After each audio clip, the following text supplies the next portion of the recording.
फौरन साहब 60-70 साल हो गए हैं इन जमातों को ऑपरेट करते हुए और 40 साल से आप एक दूसरे के साथ इंटरेक्ट कर रहे हैं।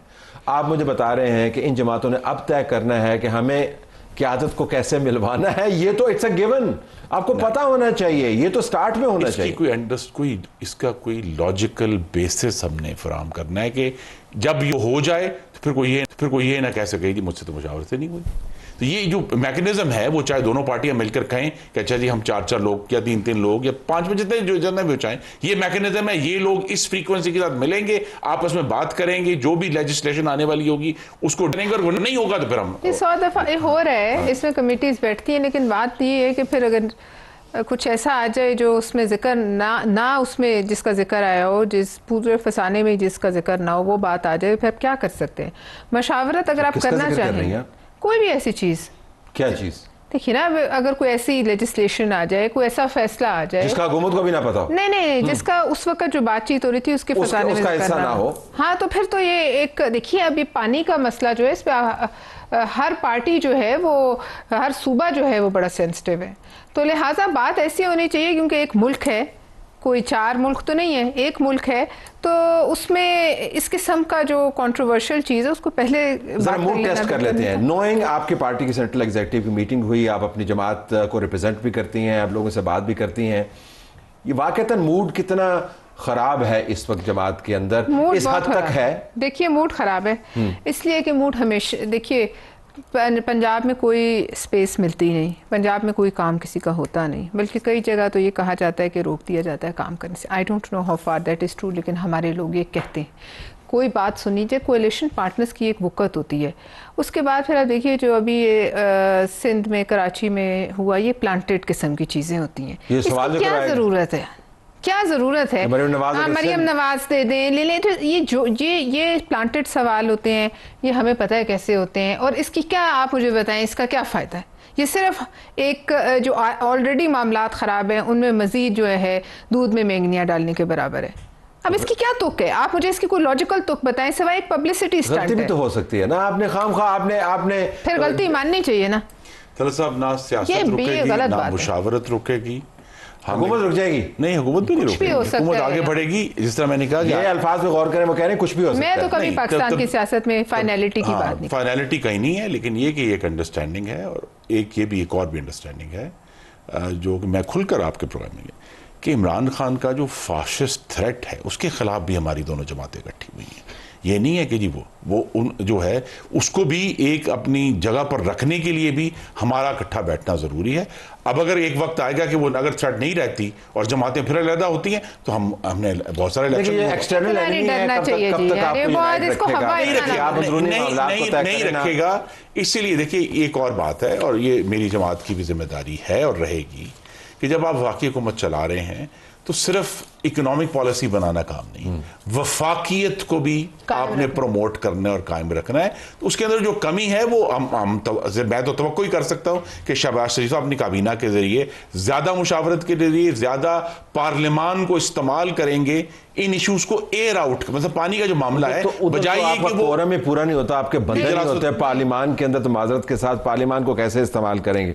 बिल्कुल, कोरम पूरा हम सबकी जिम्मेदारी है। नहीं तो आपकी जिम्मेदारी ये पूरा करते हैं, ये पूरा करते हैं आपका कोरम। बेशक मेरी निकाल लें, आप एक मेरी निकाल लें, कितनी हाजिरी है, ज़्यादा है।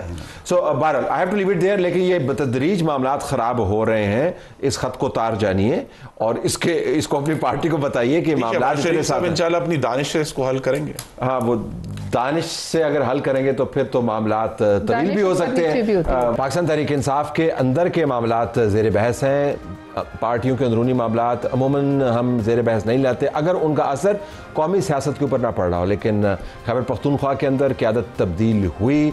अली मीन गंडापुर साहब ये फरमाते थे कि उन्होंने बेहतरीन कारकर्दगी का मुजाहरा किया, लेकिन पहला कप्तान हमने देखा है जिसने बेहतरीन कारकर्दगी का मुजाहरा करने वाले अपने डेप्टी को तब्दील कर दिया और वहाँ पर एक नया शख्स ले आए। अब मुज़ाकरात के ऊपर भी गुमगू की कैफियत है। मुज़ाकरात के टेबल से उठ तो गए हैं, लेकिन दरवाजे हतमी तौर पर बंद नहीं हुए हैं। अगले इजलास में शिरकत से पहले आपको फिर भी अपने लीडर के साथ मिलना है अब बैनुल-अक़वामी तौर पर कैंपेन के लिए कमेटी भी बना दी है, दुनिया भर को हम बताएंगे। पीटीआई वाले कहते हैं कि हमारे साथ क्या हो रहा है। इस पर ज़रा बात कर लेते हैं कि पीटीआई कहाँ पर खड़ी है। सेनेटर ज़रका तैमूर साहिबा, पाकिस्तान तहरीक इंसाफ की तरफ से उनका बहुत शुक्रिया। आमिर इलियास राना, एक सीनियर जर्नलिस्ट और सीजन जर्नलिस्ट जो इन तमाम मामला से बखूबी वाकिफ़ हैं। Thank you very much both of you. Senator साहिबा, तो आपकी पार्टी के मसाइल तो हैं या नहीं? कौन सी पार्टी के नहीं है, आप मुझे बता दें। जो पार्टी इस वक्त हुक्मरान है उसमें कितने शगाफ हैं, बड़े बड़े शगाफ हैं। लेकिन आपका मानना तो ये है कि जो आपकी पार्टी है, ऐसी कोई पार्टी तो इंसानी तारीख में तो बनी नहीं। आजिज से लोग हैं जी, हमारी क्या औकात है। कभी आप हमें जेलों में डालते हैं, कभी आप फेक न्यूज़ मेरे जैसे मासूम बंदों पे चलाते हैं। मैंने कहा मुझे तो अब मुझे क्या पता किसने चलाई, लेकिन चलाई तो ना, मुझे कुर्बानी का बकरा तो बनाया, वो भी काला बकरा। और मुझे नहीं समझ आया कि किस लीडर के सदके में मुझे काला बकरा बना के से लेकिन आपकी बचत होगी ना, वापस आ गए तो अब तो आपकी पार्टी, आपके ख्याल गैर मामूली मसाइल नहीं है? नहीं, मेरा ख्याल है इन हालात में, जिस हालात से इस वक्त पीटीआई और हमारे लीडर को आपने देखे ना, इमरान खान साहब को जिस तरह से जेल में रखा हुआ है, 1.25 साल से ऊपर हो गया, और जिस तरह से किसी किस्म के अभी 190 मिलियन का सो कॉल्ड जो केस है, इसके किधर है सर और किधर पैर? मुझे बताएं, नाम आप लेते हैं 190 मिलियन, वो गया सुप्रीम कोर्ट में।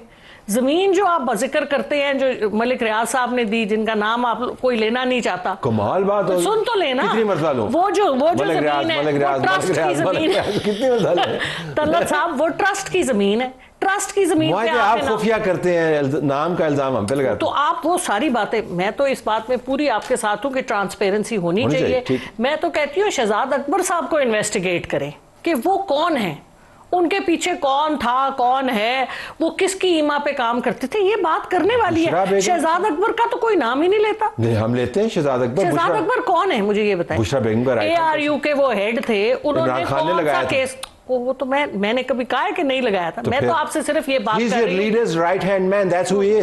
हूँ, बात ये है कि ये सवाल बनते हैं। मैं उनके बारे में कुछ नहीं कह रही, मैं किसी के बारे में, लेकिन एक सियासी वर्कर के हवाले से मेरे जहन में ये सवाल उठते हैं कि पूछने वाला सवाल ये है कि उसके पीछे कौन था। Who is Shahzad Akbar? Is just somebody like you or me run by somebody at his back। ना करे, वो कहते शुभ बोला करें ऐसी बातें। So you're saying कि पार्टी के आमिर साहब इसको जरा फ्रेम कर लेते हैं। वो कह रहे हैं कि पार्टी के गैर मामूली मसाइल नहीं है।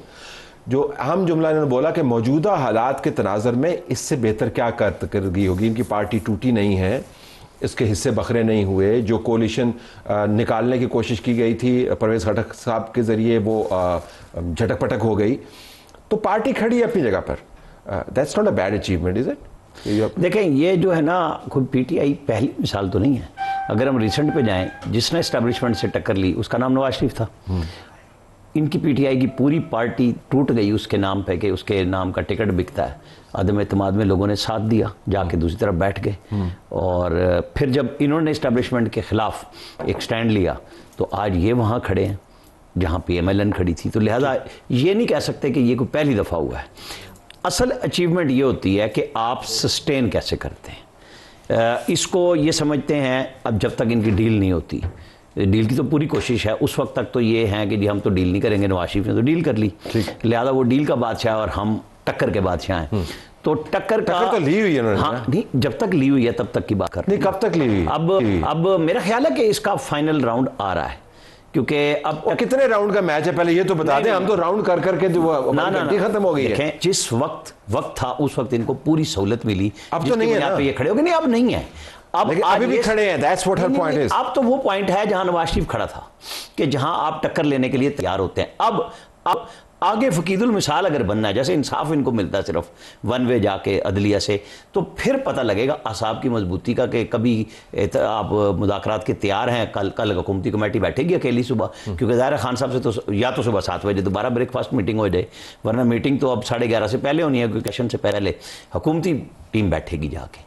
तो सेनेटर साहब, अगर मैं आपसे पूछा आपकी पार्टी का इस वक्त सियासी मकसद क्या है? सर्वाइवल है, इमरान खान के गिर्द खड़े रहना है, उसको बाहर लाना है, एक पर्पस होता है ना जमात का। तो अभी आपकी जमात का मकसद as you see it as a worker क्या है? देखिए जी, मेरा ख्याल है सबसे पहले तो इमरान खान साहब को जो इस वक्त केसेस उनके खिलाफ हुए हैं, जो कि झूठे सच्चे जो भी कुछ है, अब क्या इंसान बोले, तो वो उनको बाहर लाना बिल्कुल पार्टी का अव्वलीन मकसद यही, क्योंकि इमरान खान इस पार्टी, हम सब पीछे खड़े हैं। असल इस पार्टी का सेंट्रल जो फिगर है वो इमरान खान साहब है और उन्हीं की टक्कर जिसका ये जिक्र कर रहे हैं। अभी तो इनके साथ, हमारे भाइयों के साथ, सहाफियों के साथ बड़ी टक्कर हो गई है पीका में, तो टक्कर की आप क्या बात कर रहे हैं, ये तो टकरे ही टकरे हैं। पीका में जो मीठा आप लोगों ने भी डाला ना, वो भी हमें याद है। हम मानते हैं, अगर हमने कोई गलतियां की तो हम उसको मानते हैं। आज हम यही बात कर रहे थे कि आज अली जफर साहब यही कह रहे थे, हमारे पार्लिमानी लीडर सेनेट में, उन्होंने यही कहा कि 4 महीने हमने उस पर ले दे की और फिर दोबारा से हम उसको बिल को हमने फुट नहीं किया। आप इतने खुश होते थे जब सहाफी गिरफ्तार होते थे? मैं आपको बता रहा हूँ ना, ये बैठे हुए हैं हमारे सामने। कैसे नहीं किया? थर्मिला ने उठा के फेंका ऑर्डिनेंस। ला तो ये ले आए थे, ठीक है, लेके आए, सबको लेके आए, लेकिन अभी जिस हालत में जो इस वक्त हो रहा है उसकी कोई दिफा नहीं, मैं याद दहानी करवा रहा हूं। तो ये ऐसा पॉइंट है, देखिए अब वो वक्त है कि आप सहाफी हो, आप किसी पार्टी में भी हो, मुल्क हमारा इस सबका है, हम सबको मिलके इसका दिफा करना है, हम सबको मिलके खड़ा होना है। हमारा मुल्क है, किसी और का नहीं है। आप मेरे दुश्मन नहीं है, दूसरी पार्टी वाले मेरे दुश्मन नहीं है, ऐसा ही है ना। जाति दुश्मनी तो किसी से नहीं है ना। तो इट इज अबाउट टाइम कि we all stood together for the nation, मुल्क के लिए खड़े हो। 77 साल से ये जो फेलियर हमारे मुंह पे लिखा है, ये क्यों है? क्योंकि हम इकट्ठे नहीं होते, क्योंकि हम इस मुल्क को सगा नहीं सुतेला मुल्क समझते हैं। क्योंकि आप देख लें, जहां से मुफ्त मराहत मिल जाए वो लेने को तैयार है, जहां मुल्क के मफाद की बात है। सारों ने साइन किए हैं उसके ऊपर, पीटीआई के मेंबरान समेत, उन मराहत के ऊपर जो आपको अब मिल रही हैं। मैंने तो साइन नहीं किए, मैं तो कह रहा हूं आपकी जमात ने किए। लेकिन कम बैक इनटू दिस, वैसे आई थॉट के अली मीन गंडापुर तो वाज अ सक्सेस स्टोरी, कामयाबी की दास्तान थी। वो आते थे और फिर महमूद गजनवी की तरह हमले करते थे, फिर वापस जाते थे, तो उनको भी हटा दिया। तो फिर नया मयार क्या है? अभी वो 1.5 घंटा मीटिंग करके निकले हैं अडयाला से, ठीक है। तो हटाया ये है कि अभी अगला मरहला होना है, ठीक, क्योंकि बेगम बुशरा अगर सच है कि वो ज़बरदस्ती गई, हालांकि वीडियो में वो ज़बरदस्ती जाते हुए नज़र नहीं आ रही थी, वहाँ बहरहाल मिल के गए, वरना वो कहती मैं गाड़ी से उतर जो मर्जी करो, ठीक है, मैं नहीं जाती तुम्हारे साथ।